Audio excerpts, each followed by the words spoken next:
ఏదైతే భూములు వదిలిపెట్టాడో ఆయన దూర ఆలోచనతోటి వచ్చే తరం వారికి సాయం కావాలని కోకాపేటలో ఏదైతే భూమి ఇవాళ వేలం వేశాడు ఆయన ఒక 2 నెలల క్రితం. 1 ఎకరానికి 40 లక్షలు వచ్చినాయి. 40 కోట్లు, సారీ లక్షలు కాదు. 1 ఎకర్ 40 crores. నేనే ఆశ్చర్యపోతున్నా, ఇక్కడ బంగారం ఉన్నదా, లేకుంటే ఎండి ఉన్నదా, లేకుంటే డైమండ్స్ ఉన్నాయా? కానీ 40 కోట్ల రూపాయలు ఒక్కొక్కరికి వచ్చింది. ఏది ప్రభుత్వ భూమి పేరు మీద యాక్షన్ చేస్తే బిల్డర్స్ కొన్నారు 40 కోట్లు. నేనేమంటున్నా అంటే ఔటర్ రింగ్ రోడ్ కానీ, అదేవిధంగా కోకాపేట కానీ, నార్సింగ్ కానీ, అదేవిధంగా ఏది మన కీసరా దాయర కానీ, ఇబ్రాహీంపట్నం కానీ, ఇవన్నీ ఏరియాలలో outer ring road plus hitech city.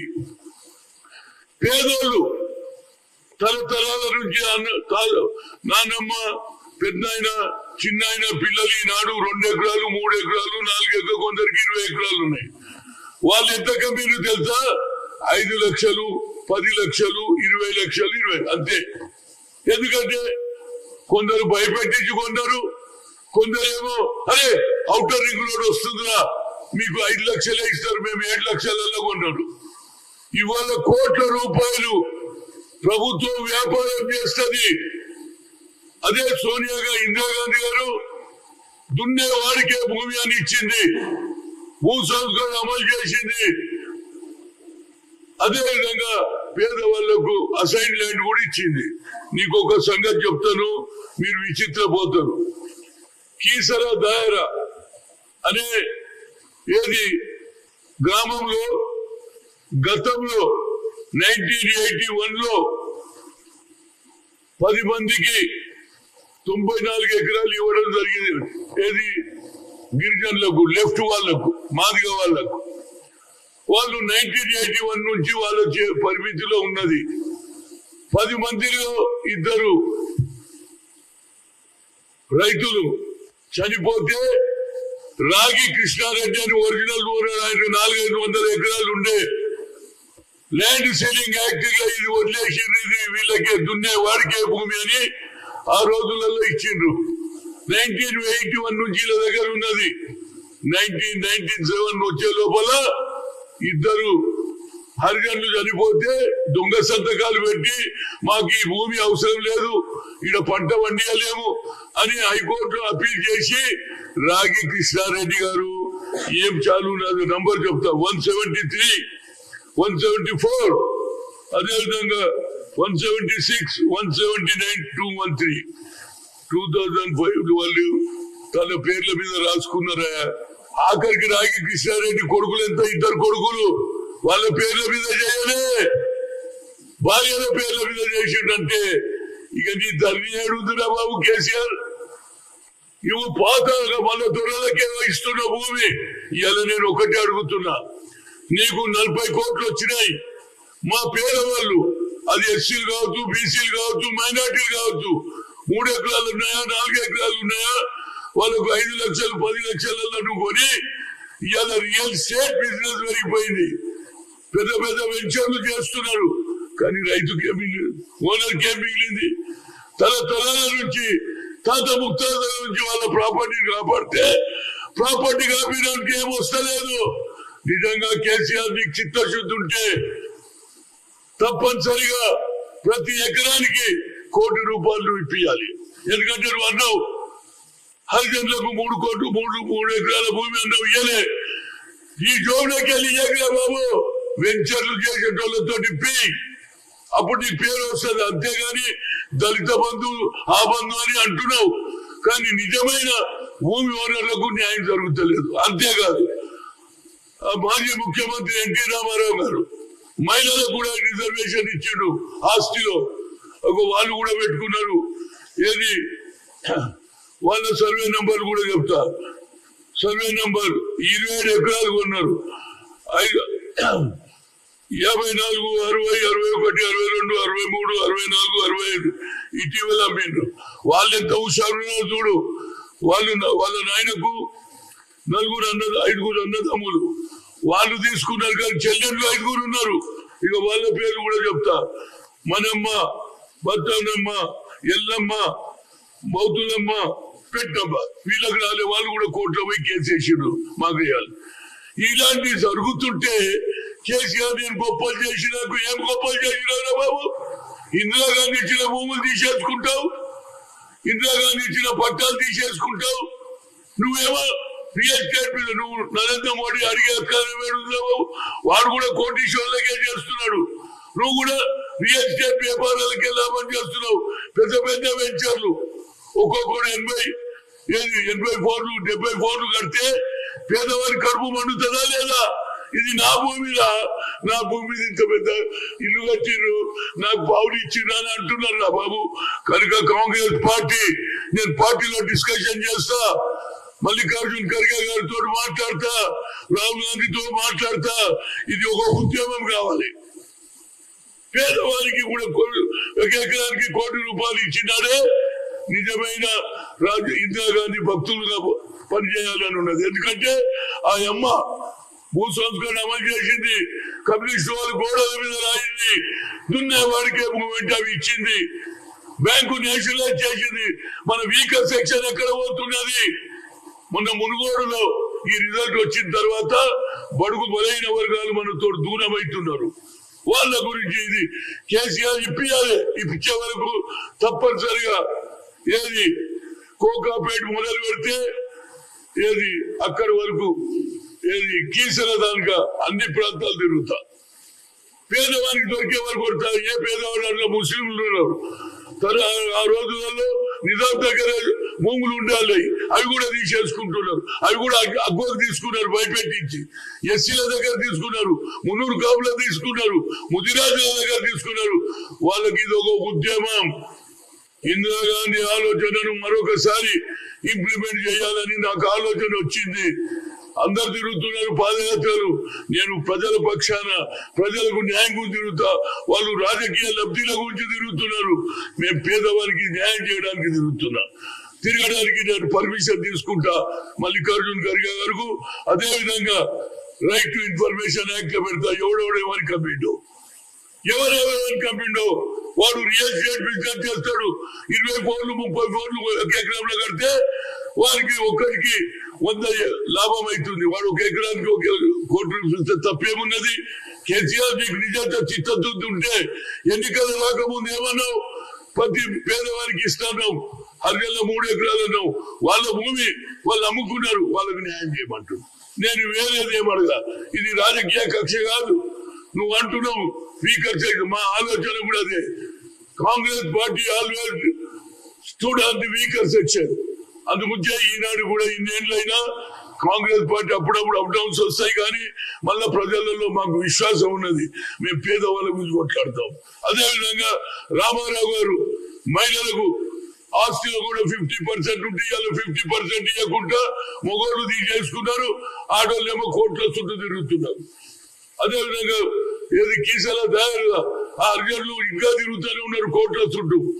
వాళ్ళు ఇంకా హెచ్ఎండిఏ వాళ్ళు నేను పోయిన ఆఫీస్ కు నేను కోదన్ రెడ్డి ఇప్పటిదాకా ఇన్ఫర్మేషన్ ఇస్తలేరు. ఎందుకంటే అందరూ పైసలు తినే వాళ్ళే. అక్కడ హైకోర్టులో పాస్ చేసి ఇక్కడ వచ్చి రెవెన్యూ దాంట్లో వాళ్ళ పేర్లు ఇచ్చేసిండ్రు.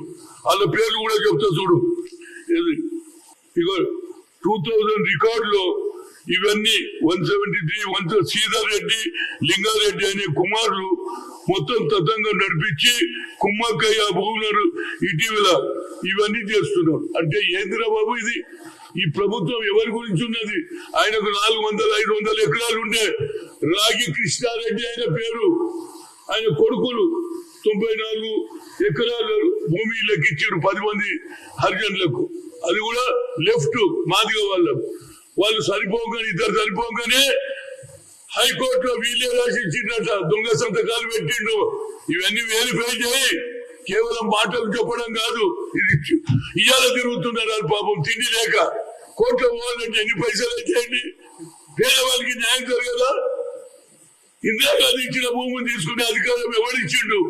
నువ్వు ధర్యాన్ని పెట్టినావు. ధర్య ఎవరికి లాభం అవుతుంది? మళ్ళా దొరలకే లాభం అవుతుంది. ఇది ఒక నిదర్శనం. కావాలంటే మీడియా మిత్రులందరూ కూడా తీసుకుపోయి చూపిస్తా. ఆ స్థలం ఇవాళ కోట్ల రూపాయలు, 5 కోట్లు 6 కోట్ల ఎకరం అంటున్నారు. అది కూడా రియల్ ఎస్టేట్ చేసిండ్రు, ఏది అమ్మేసిండ్రు. దానికి హెచ్ఎండిఏ ఉత్సాహం పలుకుతుంది. హెచ్ఎండిఏ చూడదా? కాగితాలు ఎక్కడివి? ఎవరిచ్చిందా చూడదా? నేను అడిగితే కాగితాలు ఇస్తానని ఇప్పటిదానికి ఏదే. నేను కోదండి అడిగితే పాత కాగితాలు ఇస్తున్నారు. ఒరిజినల్ గా మీరు ఎట్లా శాంక్షన్ చేసి చెప్తారు. అటు రెవెన్యూ అధికారులు, ఇక్కడ హెచ్ఎండిఏ అధికారులు కోట్ల రూపాయలు సంపాదిస్తున్నారు పేదవారి భూమి మీద. ముఖ్యమంత్రి ఏమో నేనే చేస్తున్నట్టు. ఆనాడే ఎవరు నిజాం ఈ భూములు కాపాడకుంటే నువ్వు ఏ ప్రభుత్వం చేస్తూ ఆయన భూములు నువ్వు అమ్ముకొని తింటావు. ఒరిజినల్ భూమి ఇంకేం కావాలంటున్నా నేను. తాత ముత్తాతల భూమి, వారికి న్యాయం జరగాలా లేదని అడుగుతున్నా. వాళ్ళు జోబులకి వెళ్ళి ఇచ్చేది లేదు. వాళ్ళు దేశ ప్రాఫిట్ ఇవ్వమంటున్నా. ప్రభుత్వం ఏం చేసేది లేదు. అసెంబ్లీలో బిల్లు పెట్టు, ఎవడెవడైతే అమ్మిండో తప్పనిసరిగా మీరు రియల్ ఎస్టేట్ చేస్తున్నారు, మీరు వెంచర్లు చేస్తున్నారు. మీరు లాభపడ్డప్పుడు ఒరిజినల్ రైతుకు ఎందుకు లాభం చేయమని అడుగుతున్నా. ఎకరానికి ₹1 కోటి ఇవ్వాలి. ఇవ్వకపోతే యుద్ధం బరాబర్ చేస్తాం. ఇది ప్రజల పక్షాన ఒక ఇందిరాగాంధీ నాయకురాలు అడుగుజాడులో పార్టీలో చేరిన ఇవాళ కూడా నా సిద్ధాంతం ఒకటే. ఏ పేదవారికి అన్యాయం జరిగినా వారి పక్కనే నిలబడతా. వారికి ₹1 కోటి ఇచ్చే వరకు నా ఉద్యమం ఏది కీర్తనదాయం నుంచి వడ్డీ ఇబ్రాహీంపట్నం నుంచి కోకాపేట వరకు ప్రతి ఒక్కరు కూడా ఎవరు జోబులకి వెళ్ళి ఇచ్చేది లేదు. మీరు కోట్ల రూపాయలు ప్రాఫిట్ చేస్తారు. ఎకరానికి 5 లక్షలు 20 లక్షలు ఇచ్చి మీరు కోట్ల రూపాయలు సంపాదించుంటే రైతు కడుపు కాల్తారా లేదా? అయ్యా నా భూమి మీద ఇది కట్టిరా, ఇది మంచిది కాదు. ఇప్పటికైనా కేసీఆర్ దీని మీద ఆలోచన చేయి. లేకుంటే మేము కాంగ్రెస్ పార్టీ మల్లికార్జున్ ఖర్గే గారికి ఈ యుద్ధం తప్పనిసరిగా చేస్తా. పేదవారి గురించి అంటే తప్పనిసరిగా మల్లికార్జున్ ఖర్గే గారి, మా సోనియా గాంధీ గారు కూడా, రాహుల్ గాంధీ కూడా ఒప్పుకుంటారు. ఇది న్యాయమైన కోరిక, న్యాయమైన ఇష్యూ. ప్రజల పక్షాన నిలబడితే హైకమాండ్ కూడా తప్పనిసరిగా నాకు అవకాశం ఇస్తుంది అనేది నా ఉద్దేశం. దానితో పాటు అందరినీ మిగతా కార్యకర్తలు కలిసి ఇంటింటికి పోతాం. అమ్మా నువ్వు ఎప్పుడు అమ్మినావమ్మా, ఎన్నింట్ల కింద అమ్మినావు, ఎంతలు అమ్మినావు, ఇవాళ ధర ఏమున్నది, ఇవాళ 40 కోట్లు ప్రభుత్వానికి వస్తుంది, మీకెందుకు రాలే? మీకు 20 లక్షలే కావాలన్నా? వాడు ఇప్పుడు వాడు ఉండేదాన్ని కాదు, రియల్ ఎస్టేట్ బిజినెస్ చేస్తాడు, వెంచర్స్ చేస్తున్నారు, పెద్ద పెద్ద అడ్వర్టైజ్మెంట్ చేస్తున్నారు పేపర్లలో. పేదవానికి మాత్రం ఏం దొరుకుతలేదు. అదే నా ఆలోచన. గతంలో కూడా ఇలాంటి ఆలోచన ఉన్నది. ఇలాంటి ఎక్కడ అన్యాయం జరిగితే అక్కడ పార్టీ, ఎందుకంటే కేసీఆర్ అన్నాడు ప్రతి ఒక్కరు కూడా నేను సాయం చేస్తా అన్నాడు. నువ్వు 3 ఎకరాల భూమి ఇయ్యలే, ఒరిజినల్ భూమి అని కూడా అన్యాయం జరుగుతుంటే నువ్వు నోరు ఇప్పాలే. తప్పనిసరిగా ఈ ఎవరైతే అమ్మిన వాళ్ళకు కూడా ఎకరానికి ₹1 కోటి లెక్క ఇస్తే నిజమైన న్యాయం జరుగుతుంది. సమానత్వం.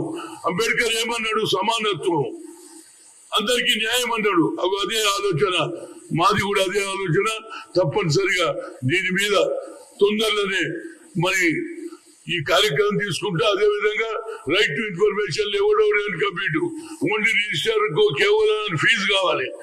ఇల్లు ఏమంతో తెలియదు. రేపు చార్మినార్ కూడా అమ్ముతా అంటే అమ్ముకోమంటాడు. చార్మినార్ బేసినాచారు అచ్చా కోన్ ఖరీదు రమ్ ఖరీదు.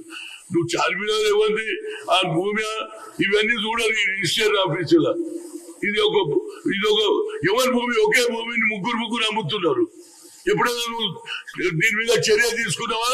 మళ్ళా నువ్వు ధైర్యాన్ని పెట్టి ఆనాడు నక్సలైట్ల భయానికి హైదరాబాద్ కు వచ్చి బతుకున్న వాళ్ళకంతా ఇలా కోట్ల రూపాయలు ఇన్కమ్ అయింది. మీరు పెడితే కూడా ధర్ని ఏది రైతు అందిస్తే 5 ఎకరాల లోపలికి ఇస్తే న్యాయం ఉంటుంది. ఒక్కొక్కరు 40 ఎకరాలు 50 ఎకరాలు. నేను అడిగిన ఒక మిత్రుడు నాకు తెలిసినప్పుడు ఎన్ని ఎకరాలు ఉన్నదని, 40 ఎకరాలు ఉందన్న. మరి ఎవడు వ్యవసాయం చేస్తే ఏం లాభం అవుతుంది? నెలకు వస్తాయి, 2 సార్లు వస్తాయి, 2 పంటలకు వస్తాయి. సార్ నాకు ఎకరానికి 5,000 ఎన్నే, వారికి సంవత్సరానికి ₹1,00,000 ఇన్కమ్ అయిపోయాయి. ఇక ఆవిడ ఎందుకు వ్యవసాయం చేస్తాడు? పేదోనికి చేసేది ఉండే. నీకు కేవలం అగ్ర కులాలలో కోటీశ్వరులు అయినటువంటి ఇందిరాగాంధీ ఆలోచనను మార్చిన వ్యక్తివి నువ్వు. ఇందిరాగాంధీ ఏమన్నది పేదవానికి అంటే మళ్ళా నువ్వు తొలలకే లాభం చేసినావు. కనుక దీని మీద నేను స్టార్టింగ్ లోనే అడిగినా తప్పనిసరిగా మనం ఇష్యూ చేయక అప్పుడు ధరణి గురించి పట్టి ఇప్పుడు లాస్ట్ ఏదైనా మా రాహుల్ గాంధీ గారు అన్నారు ధరణి ఇష్యూలు వస్తే కొట్టేద్దా, కానీ ఈ లోపల వాళ్ళు ఆ ధరణి అనే భూముల మీద పెద్ద పెద్ద బిల్డింగులు కట్టేస్తే అప్పుడు మనం ఏం చేయలేము. కనుక ఇప్పటి నుంచే ఈ పేదవారి గురించి మనం ఫైట్ చేద్దాం. దానివల్ల ప్రజలలో కాంగ్రెస్ పార్టీ మీద సోనియా గాంధీ రాహుల్ గాంధీ మీద విశ్వాసం ఉంటది. ఇది పేదల ప్రక్షాళన పార్టీ అని. మళ్ళీ ఒకసారి పోయిన ఓటు బ్యాంకును కూడా పేదవాళ్ళ గురించి మనం కొట్లాడితే ప్రజల్లో ఒక మంచి పేరు వస్తుంది. ఇది రాజకీయం కాదు, ప్రజలకు అన్యాయం జరిగింది కాబట్టి కేసీఆర్ ను నిలదీసే కార్యక్రమం కాంగ్రెస్ చేపడుతుంది.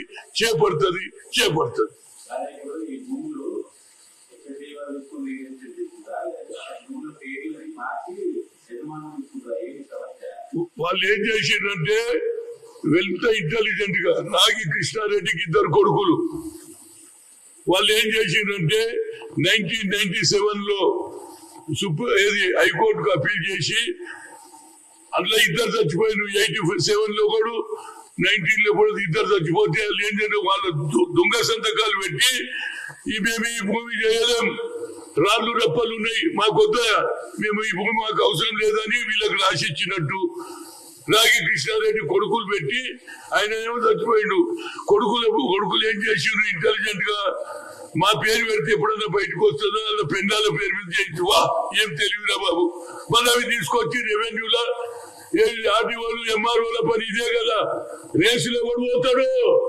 నువ్వు నేను బాబు కొన్ని ఇల్లే పోతారు. రెవెన్యూ ఎక్సైజ్ ఈ కొడుకులే కనిపిస్తారు రేసులలో. అందుగురించి నేనేమంటున్నంటే పేదవారి భూమి తాత ముత్తాతలు పెట్టిన భూమి వారికి సరి అయిన న్యాయం జరగాలనా లేదా?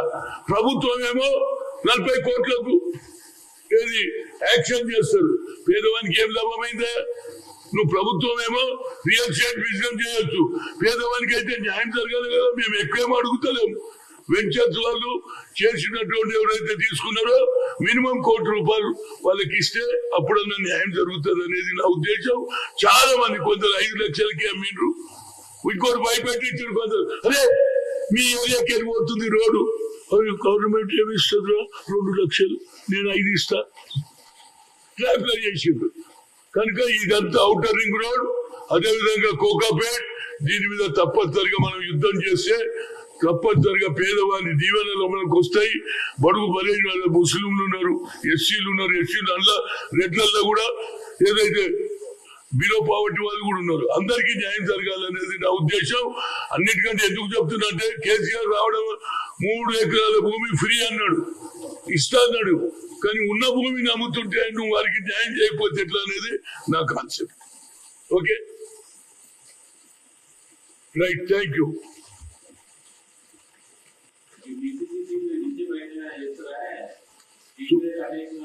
చూడండి, అధిష్టానం ఏం మాట్లాడినా ఆయన ఏం మాట్లాడినా నా ఇష్యూ ఇది. ఏదన్నా పార్టీ మీటింగ్ లో మళ్ళా పిఎస్సి వస్తుందట అందులో మాట్లాడతా. నాకు దయచేసి పేదల గురించే వాళ్ళ దీవెన నాకు కావాలి, నా పార్టీ దీవెన. నేను ఇంట్లో మాట్లాడా, నేను తప్పనిసరిగా మాట్లాడతా. నాకు ఒక ప్లాట్ఫామ్ ఉన్నది, ఆ ప్లాట్ఫామ్ మీద మాట్లాడతా. బయట నేను మాట్లాడా. హాయ్ ఫ్రెండ్స్, మా టుడే టుమారో యూట్యూబ్ ఛానల్ చూస్తున్నందుకు చాలా థ్యాంక్స్. మరిన్ని లేటెస్ట్ వీడియోస్ కోసం వెంటనే సబ్స్క్రైబ్ చేయండి. అలాగే ఈ బెల్ ని కూడా రింగ్ చేసేయండి. మా నోటిఫికేషన్స్ అన్ని మీ మొబైల్లో వస్తాయి. అలాగే మా వీడియోస్ మీకు నచ్చితే లైక్ చేయండి, షేర్ చేయండి, నచ్చకపోతే కామెంట్ చేయండి.